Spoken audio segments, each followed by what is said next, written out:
Intern এই বছর complete করার পরে এই পোস্ট কোর্সে আসার সুযোগ পায়।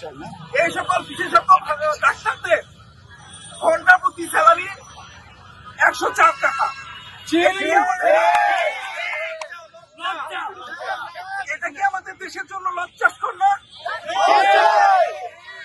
আজকে আমাদের কর্মসূচি ছিল হচ্ছে আমাদের এবং আমাদের ডিসি স্যারের সাথে কথা বলেছিল।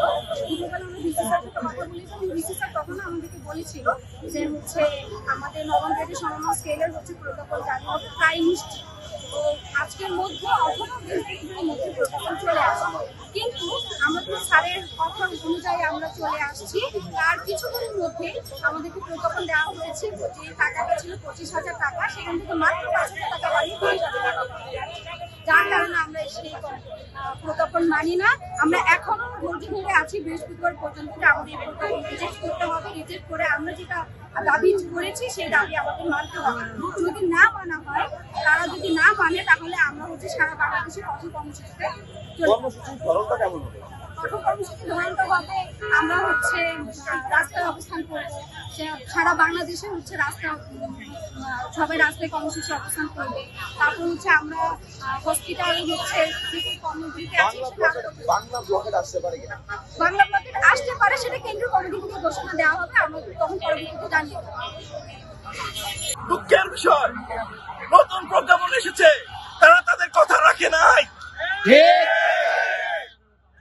তারা আবারও স্বৈরাচারের মতো আচরণ শুরু করেছে।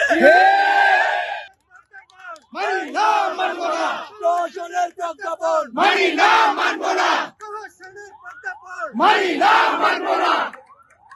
প্রজ্ঞাপন যদি বৃহস্পতিবারের মধ্যে সংস্কার করা না হয় এবং আমাদের প্রদত্ত কথা যেটা দেওয়া হয়েছে নবম গ্রেড সাথে সকল সুযোগ সুবিধা, এর থেকে যদি বিন্দু মাত্র কথার এদিক সেদিক হয়, রবিবার দিন সারা বাংলাদেশের সকল জুনিয়র ডাক্তার ঢাকায় আসবে।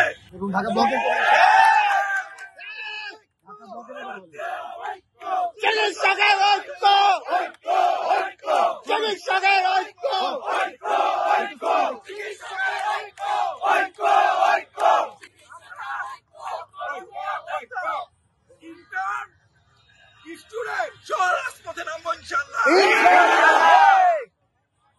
সেই দিন রবিবার দিনের মহাসমাবেশের ডাকতে হলো বাংলাদেশের কোন জুনিয়র ডাক্তার ঘরে বসে থাকবেন না। রবিবার দিন পুরো টাকা উঠাল করে দেওয়া হবে।